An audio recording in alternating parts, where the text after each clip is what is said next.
Morning. Good morning, Your Honors. My name is Jeff Topple, and thank you for the opportunity to present oral argument on behalf of Respondent North Mountain Foothills Apartments, LLC. May it please the Court.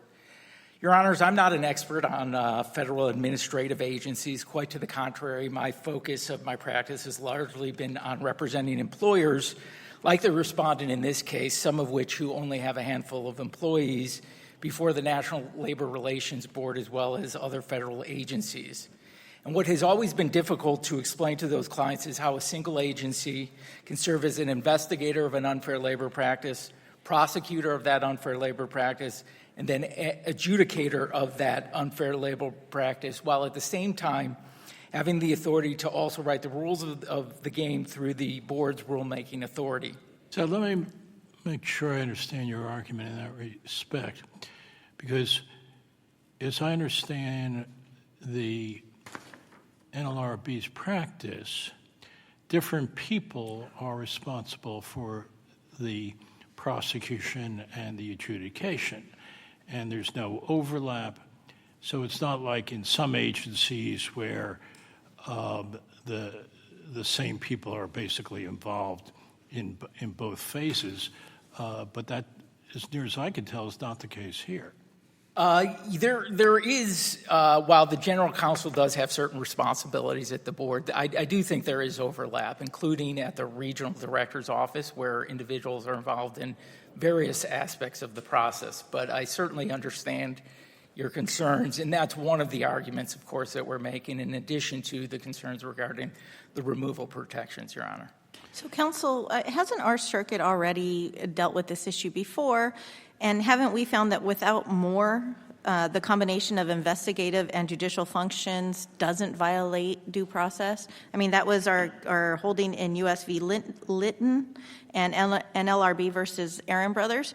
So what evidence do you have, and where is it in the record that will overcome, there's a presumption, we've given a presumption of honesty and integrity for those serving at these levels in the NLRB. So what evidence can you present to us that says they're not honest, they lack integrity? Your Honor, I absolutely cannot, of course, provide specific evidence. I do want to address the court's decision in NLRB versus Aaron Brothers, because I don't, in that case, the employer made, as the court noted, an oblique complaint of lack of due process in the board's denial of evidentiary hearing on its objections, because the regional director both exercised investigative and adjudicative responsibilities in connection with the issuance of the complaint.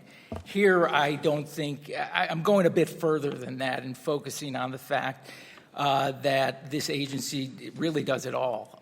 And while there are certain divisions amongst the general counsel and the board itself, for example, the cases that are the general counsel decides to take are cases that it's looking for the board to make a decision on.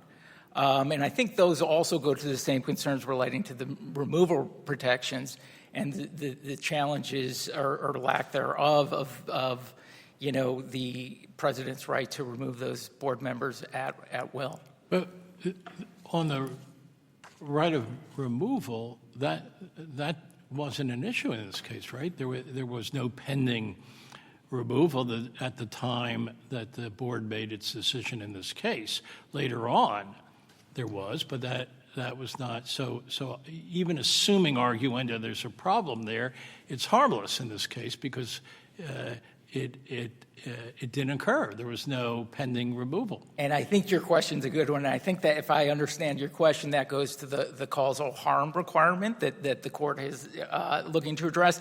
And I do think in looking at the cases cited to by the board, and I understand that being the big issue of concern for the court likely would be, is if we look at Collins, very different structural, that agency, in that case it was the Fair Housing or the Federal Housing Authority Act, I believe.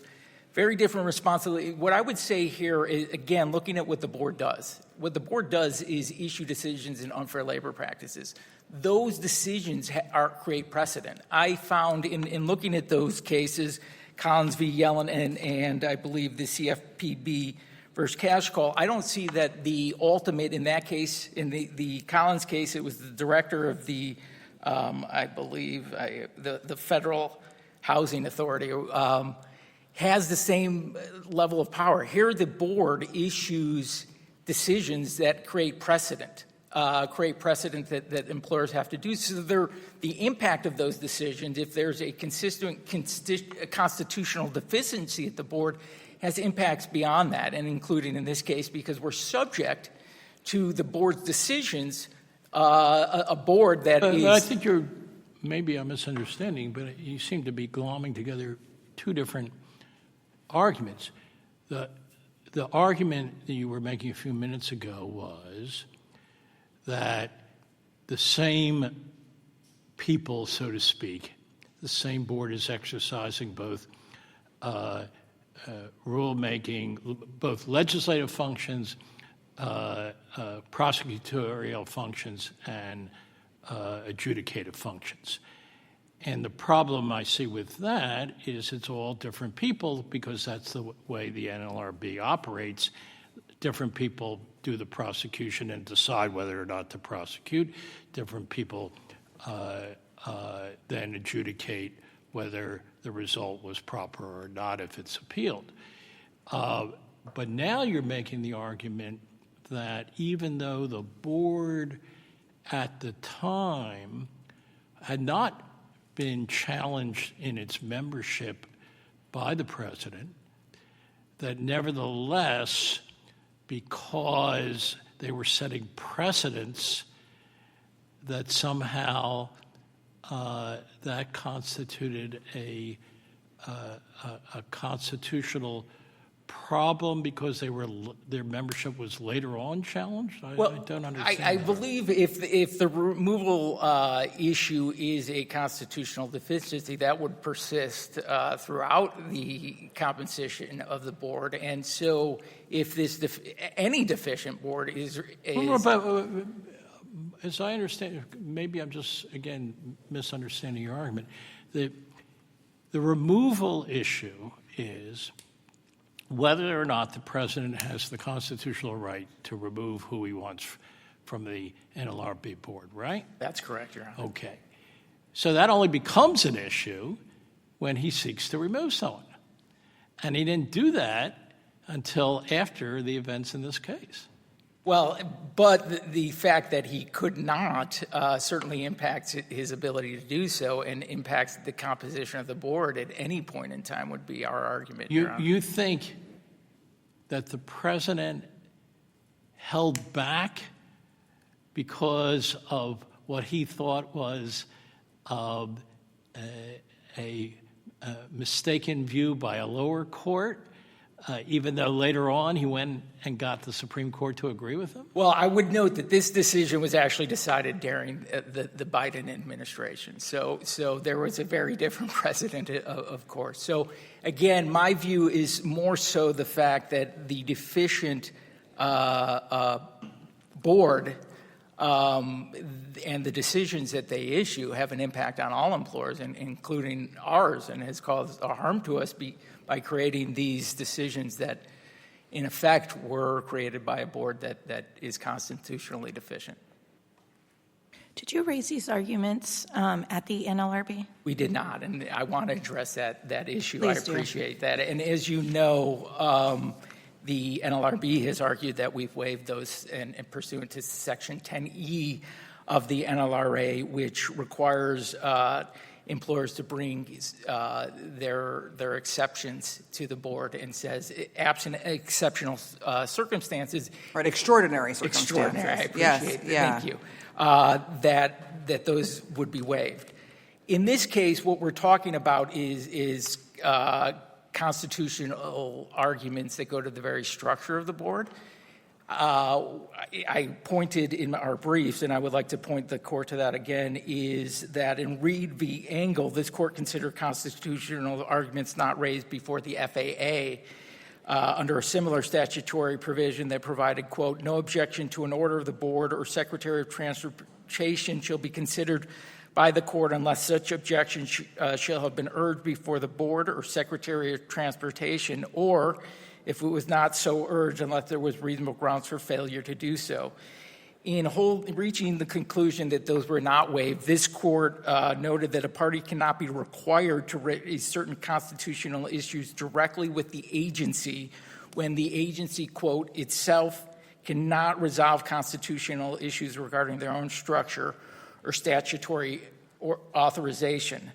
As noted above, while the NLRB has, or as I haven't mentioned, but I intended to, the NLRB in this case, of course, has informed the court that it is no longer pressing the argument in its brief regarding the constitutionality of the removal of the protections for NLRB members. They've taken the position, the administration has taken the position that they are not opposing those arguments, is my understanding. Right. I wonder whether that doesn't, I still want you to go on and answer your question, but I wonder whether that alone doesn't deprive us of jurisdiction to hear the claim. If you all are in agreement, Yeah. I mean, it seems to me that And there's no controversy. That's an excellent question. What I would note is the fact that despite that, again, the NLRB at any stage before now, even if we had raised those issues before the board, would not be in a position to make the determination themselves that they are constitutionally deficient in any way. So like in Reed v. Engel, essentially that argument would have been futile if we made it before the board. And also, I want to also point to the D.C. Circuit's decision in Noel Canning versus NLRB. In that case, that was a case involving the the composition of the board when there was not a quorum. There was an issue of recess appointments during President Obama's time. And in that case, the D.C. Circuit, on its own, without the NLRB's objection, raised the question of waiver. And in that case, they held that the employer's constitutional challenges to the NLRB's board's composition created the extraordinary circumstances required by Section 10E. I was going to touch. I want to ask them what they mean by their change in position there, but I wanted to ask you in your letter. Thank you for the letter you sent us on July 9th. You say, in light of the court's decision in May's on the Seventh Amendment issue, respondent withdraws this argument, meaning you no longer are asserting any Seventh Amendment claim. That's correct. Okay, I appreciate yes, that is correct. In light of the decision on that issue, we are not pursuing that. If it's possible, I'd like to reserve. I was going to ask you. Thank you very much. That's fine. We'll give you 2 minutes, 30 Thank seconds you. for rebuttal. Thank you.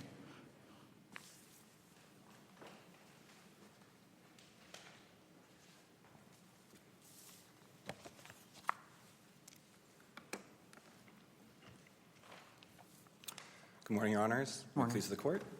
I'm Ken Coupe for the National Labor Relations Board, seeking enforcement of the Board's order in full. And I'd like to begin by taking just one moment to provide an overview of the Board's position, because the actual live issues in this case are quite limited. There's numerous uncontested violations found by the Board that this Court should summarily enforce, and the collection of constitutional issues that North Mountain raises are waived. That leaves the Board's finding of unlawful discharge as the only issue that's properly before this Assuming Court. we disagree with you on the waiver of the constitutional issues, assuming arguendo. Mm-hmm. I'm not clear what actual controversies are still before us, even assuming that they weren't waived because they weren't raised below. And does this go to Your Honors and Judge Thomas's question about wanting to talk a little bit about our 28J letter? Yes. Yes. As our 28J letter states, we are no longer pressing our arguments as to the constitutionality of the removal protections enjoyed by board members and by ALJs. So what does that mean in practical terms? Does that mean that if the removal argument was not waived by their failure to raise it below, that you then agree that the board acted unconstitutionally? No, Your Honor. We are not in agreement. We are merely not driving it. And as we also pointed out in our 28J letter, it's not necessary for us to, under the clear precedent of the Supreme Court and of this court. In this court, under Kaufman versus Kajikazi, under CFPB versus Cash Call, and under Decker-Cole versus Perringer, even in the cases of this court where it found that removal protections of agency officials were unconstitutional, the failure of the respondents in those cases to allege causal harm was fatal to their claims. Well, I understand that, but so that's why I don't understand quite the practical impact of your concession on your position on this, because and maybe I'm just totally missing the point here. Well, I am too. If you are, I am as well. You argue first that all these constitutional claims, because they weren't raised below, are waived. We agree with you. That's the end of that. Correct. Assuming we disagree with you, then if they are before us and you agree with any of the constitutional claims that they have made, then you lose. But what I think you just said with respect to the removal issue is there's no causal relationship. So that you're still arguing and you're still preserving fully your argument that even if that removal argument has weight in the abstract, it doesn't matter here because it had no practical impact, correct? That last part, Okay. Your Honor, that is correct. Okay, now I understand your position.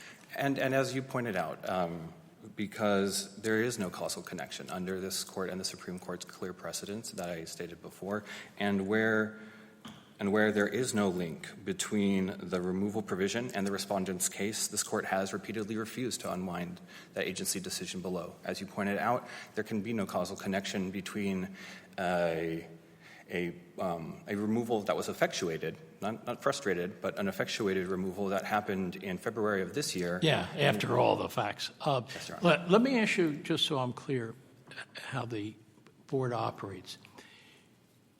The decision to bring a violation is made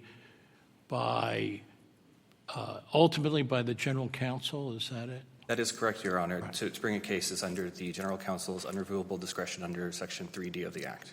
And the decision whether or not there has in fact been a violation after it's been determined at the lower level that there has, and there's an appeal to the board, is made by the board. That is correct. Okay. First by the ALJ, and it can be appealed up to the board. Okay. So there's no commonality between the prosecutorial and the adjudicative function. Precisely, Your Honor, and that speaks to the due process challenge that is brought by North Mountain that, as we've argued, and it seems to maybe have some purchase here, is if it's not waived, then it is clearly foreclosed by the Supreme Court and this court's precedent, including an Aaron Brothers Corporation, that holds that the combination of prosecutorial, investigative, and adjudicative responsibilities just in the same agency, not necessarily in the same individual, in and of itself is not a violation of due process. And the amicus, in fact, calls this claim frivolous. So let me get you to take a step back and just talk about the waiver, or what you argue is the waiver, and tell me why it would make sense to have someone exhaust before the board something that the board really doesn't have expertise to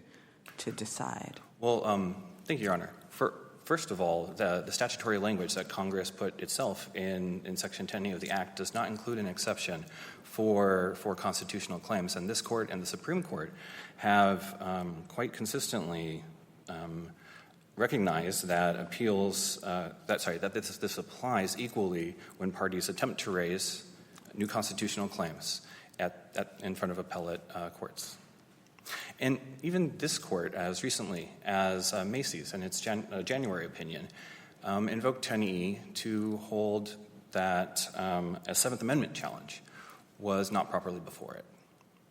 In addition, any argument that North Mountain makes now, or in its reply brief, about meeting extraordinary circumstances was nowhere in its opening brief, and therefore is not properly before this court. But even if it were, the decision in Noel Canning about unconstitutional or defective appointment of board members is quite distinguishable, and this is a point which, in its briefing, North Mountain, and admittedly today an argument, confuses.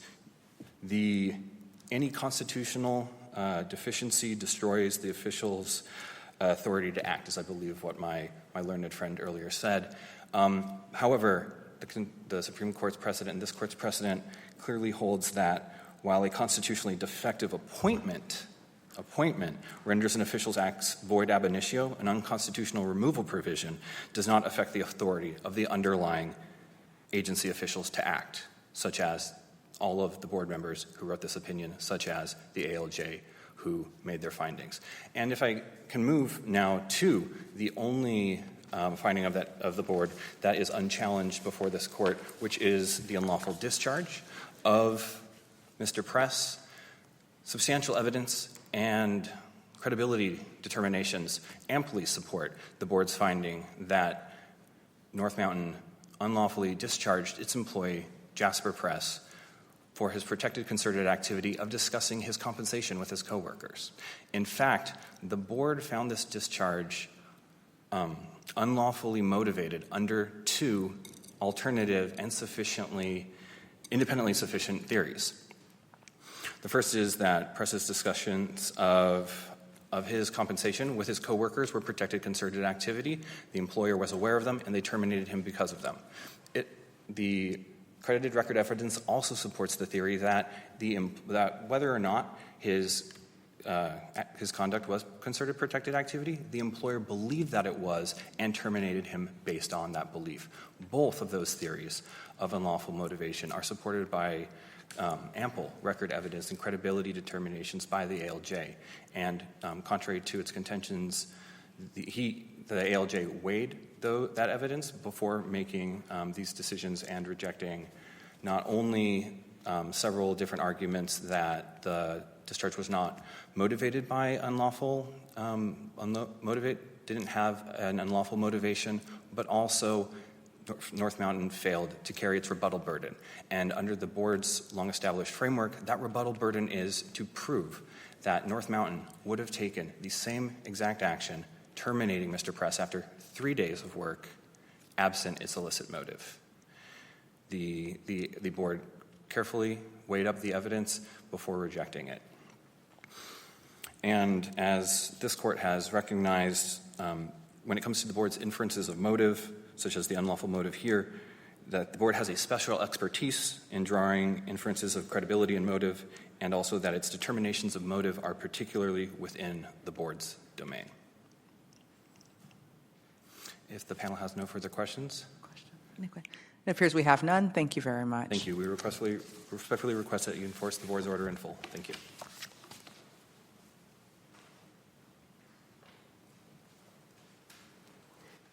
Your Honor, I'm just going to touch on the substantive arguments a little bit in the rebuttal based on my colleague's discussion. So we recognize that the court has traditionally deferred to the board's factual findings if they are supported by substantial evidence, the record as a whole.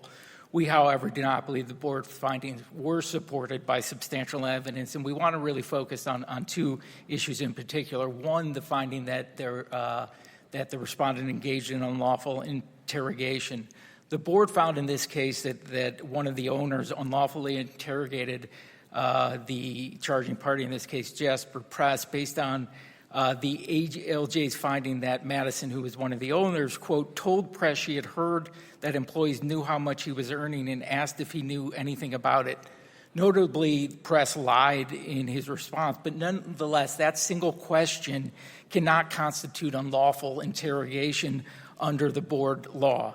A single question by a supervisor is not unlawful interrogation under the totality of circumstances test adopted by the board in the Rossmore case. I also want to focus on this concept of protected concerted activity. Of course, the NLRB's termination allegation and the finding by the board is predicated on the fact that this Jesper Press engaged in protected concerted activities under Section 7. In his decision, the ALJ found that North Mountain unlawfully terminated Press because he engaged in, quote, inherent concerted conduct when he discussed, quote, his compensation package with other employees. What the evidence actually showed is that Press simply bragged about how much he was making.